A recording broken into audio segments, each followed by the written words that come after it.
Welcome back to 2 Minutes magazine. இன்னைக்கு நம்ம எதை பத்தி பார்க்க போறோம்னா முகேஷ் அம்பானி. அவரை பத்தி பார்க்கல, அவர் வீட்டை பத்தி சில விஷயத்தை தெரிஞ்சுக்குவோம்.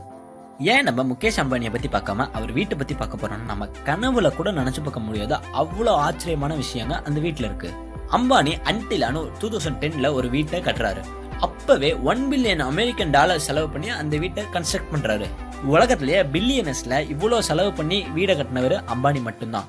பில்கேட்ஸா இருக்கட்டும், மார்க் ஜக்கர்பர்கா இருக்கட்டும், இவ்வளவு செலவு பண்ணி வீட்டை கட்டல. அன்டிலால ஃபர்ஸ்ட் 6 ஃப்ளோர்ஸை இவங்க கார் பார்க்கிங்க மட்டும் தான் யூஸ் பண்றாங்க. 7th ஃப்ளோர் இருந்து ஒவ்வொரு ஃப்ளோரையும் ஒவ்வொரு இதுக்கு இவங்க ஆக்குபை பண்ணிருக்காங்க. என்னன்னா 50 சீட்ஸ் கொண்ட theatre, outdoor garden, swimming pool, spa, gym, அப்புறம் மெயின்டெனன்ஸ் ஃப்ளோர்னு ஒவ்வொரு இதுக்கும் ஒவ்வொரு ஃப்ளோர் வச்சிருக்காங்க.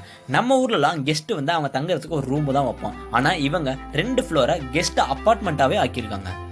அது மட்டும் இல்லாம அவங்க வீட்டுக்குள்ளேயே ஐஸ் ஹவுஸ் அப்புறம் கோவில்னு கட்டி வச்சிருக்காங்க. மும்பைல இருக்க அண்டிலால இருக்க 27 ஃப்ளோர்ஸ்ல அம்பானி ஃபேமிலி தங்குறதுக்குன்னு யூஸ் பண்றது 4 ஃப்ளோர் மட்டும்தான். அம்பானியோட ஃபர்ஸ்ட் மாச கரண்ட் பில் மொத்தம் 70 லட்சத்துக்கிட்ட வந்துச்சு. இதனாலேயே பயந்து போன அம்பானி மோஸ்டா வீட்டுல இருக்க எல்லாத்தையும் சோலாருக்கு கன்வெர்ட் பண்ணிட்டாரு. அம்பானி வீட்டுல மொத்தம் 8 டிஃபரெண்ட் எலவேட்டர்ஸ், அதாவது லிஃப்ட்ஸ் இருக்கு.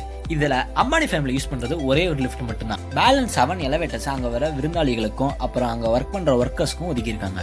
5 பேர் இருக்க அம்பானி ஃபேமிலிக்காக அங்க ஒர்க் பண்றதுக்கு மொத்தம் 600 ஒர்க்கர்ஸ் இருக்காங்க. அம்பானி வீட்டு மொட்டை மாடியில மொத்தம் 3 ஹெலிபேட் இருக்கு. அம்பானி வீட்டோட பிக்ஸ் சோசியல் மீடியால வெரி ரேரா தான் இருக்கும். ஏன்னா அவர் ஸ்ட்ரிக்டான ரூல் ஒன்று ஃபாலோ பண்றாரு. அது என்னன்னா, அவர் வீட்டுக்கு வர யாருமே அவர் வீட்டை போட்டோ எடுத்து அதை சோசியல் மீடியால அப்லோட் பண்ணக்கூடாதுன்னு சொல்றாரு. இந்த மாதிரி நிறைய இன்ட்ரெஸ்டிங்கான வீடியோ நீங்க பார்க்கணும்னா நம்ம சேனலை சப்ஸ்கிரைப் பண்ணிருங்க. அது மட்டும் இல்லாம பக்கத்துல இருக்க பெல் ஐக்கானை கிளிக் பண்ணிட்டு போயிருங்க.